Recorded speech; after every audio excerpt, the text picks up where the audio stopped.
most difficult aspects of it that I found was trying to create a certain vision. The idea that I had with this show was I like the cartoon aspect of it, but it's been overdone in a lot of Broadway shows, and I wanted to have like sort of my own take on it.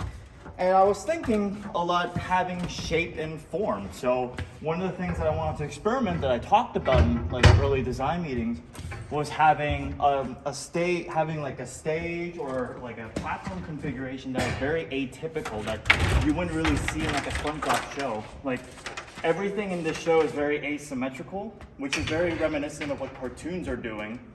Where everything is not in like a straight pattern, not in a straight line. There's some variations here and there. So I would say that was probably the most difficult part, trying to figure out like how cartoony do I want it? Is there a logical progression to it? Is there a design progression to it and stuff like that? It's impacted our design quite a bit. One of the things that I was really looking for with SpongeBob is that I really wanted to be able to play within my own design. I wanted to be like a 5-year-old kid kind of going through my toy box and just going like, oh, this fits here, that fits here, this fits here. And I like that child aesthetic, and one of the greatest things is that we have so much of this plastic. It's so malleable, it's so palpable. So one of the things I was able to do was kind of just create these folds as if we were like underneath like an like ocean rock, for example, or like in an ocean, for example. And I was just having a blast just trying to like recreate that, and it's actually saved us quite a bit of money actually, because we hadn't had to spend a lot on like these plastic tarps that we see here and a lot of the trash that we see here. A lot of it was just like me just kind of dumpster diving and finding like, oh, this is a really cool material that I want to play around with, and we see how it works on stage. So a lot of our stuff in terms of Scenic is like found trash items basically, and it's been great because then I can just go like, oh, this fits here, and then maybe I can go like, oh, this doesn't fit here, and take it out immediately.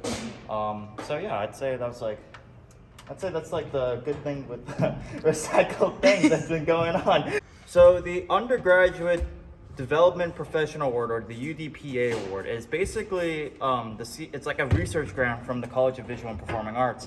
And what that basically does is allow a student or a faculty, or in conjunction with both, to explore a certain research topic or explore a business idea. And one of the things that I wanted to do with this show was experiment with materiality. We've been using a lot of the same materials in every single show that I've worked on. And I thought it'd be fun to kind of change things around and see what happens if we were to go all in with this like recycled material, or if we were to go all in with these like new eccentric materials and stuff like that. That grant has also allowed me to pay for 3 assistants out of my own pocket.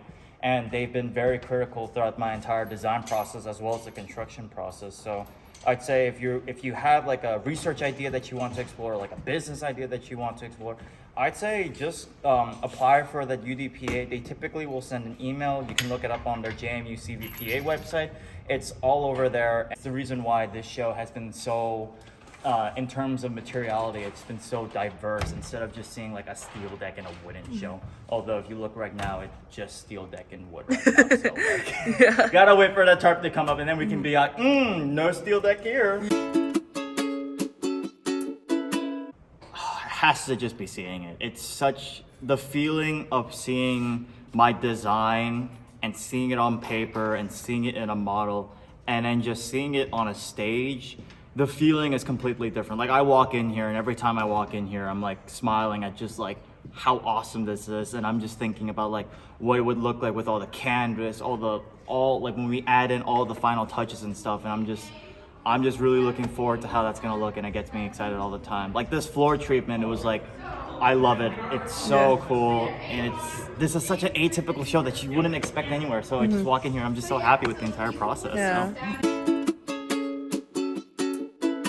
That is a really good question. I think the best way for me to answer this question is that I want a child or a kid to watch this show and see the scenic design and see like how relatively simple it is, and see how there is so much found material there that they're able to go back home and say, I want to like create my own show like that. And they could literally build it out with like cardboard boxes, whether fabrics they have, or like whatever crafts and materials that they have and stuff. That's my goal, is that I want people to look at this show and be like, wow, this show was like a lot of this was found in the trash, and it was found in the trash. Because the idea is that like you should be able to go home and like build this show out for yourself and be able to perform for the sake of performing and create for the sake of creating. So